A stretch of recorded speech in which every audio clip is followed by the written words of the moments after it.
Woman buys her dream house for a fraction of its value. She thinks she got the deal of a lifetime. Then she finds the room in the basement that wasn't on the blueprints. In 2015, 34-year-old Rachel Meyer was house hunting in rural Pennsylvania. She'd been searching for months. It was either too expensive or too small. Then she found it. A beautiful Victorian house. 4 bedrooms. Huge backyard. Original hardwood floors. Listed at $80,000. Houses like that in the area were going for $300,000 minimum. She couldn't believe her luck. Her realtor seemed nervous. He kept saying she should keep looking. But Rachel didn't listen. She made an offer that same day. The seller accepted immediately. No negotiation. No counteroffer. Just, yes. Rachel moved in 3 weeks later.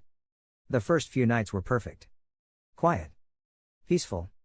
Everything she'd dreamed of. Then she started hearing sounds from the basement. Scratching. Like something was trying to get out. She assumed it was mice. Old houses have mice. She set traps and ignored it. But the scratching got louder. More persistent. And it was always in the same spot. The far corner of the basement, behind the water heater. One night, Rachel went down with a flashlight to investigate. She moved the water heater slightly and saw something that made her blood freeze. A door. Painted the same color as the wall. Almost invisible. With a padlock on it. Rachel's hands shook as she found a crowbar and broke the lock. The door creaked open. Inside was a small room. Maybe 8 by 8 feet. No windows.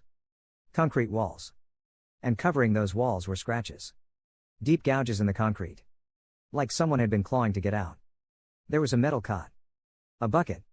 Chains bolted to the floor. Rachel ran upstairs and called the police immediately. Detectives arrived within the hour. They searched the room and found evidence that someone had been held there. Recently. The previous owner was a man named Gerald Hutchins. When police tracked him down, he confessed. He'd kidnapped a woman named Amy Foster 2 years earlier.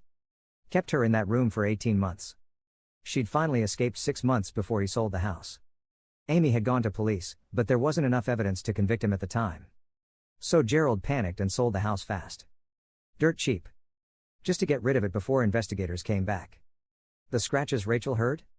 The house settling. Old pipes. Nothing supernatural. But those scratches on the walls? Those were real. Amy's fingernails. Desperate attempts to escape. Gerald Hutchins was arrested and charged with kidnapping, false imprisonment, and assault. He was convicted in 2016 and is serving 40 years. Amy Foster testified at his trial. She's alive. She survived. But she'll carry those scars forever.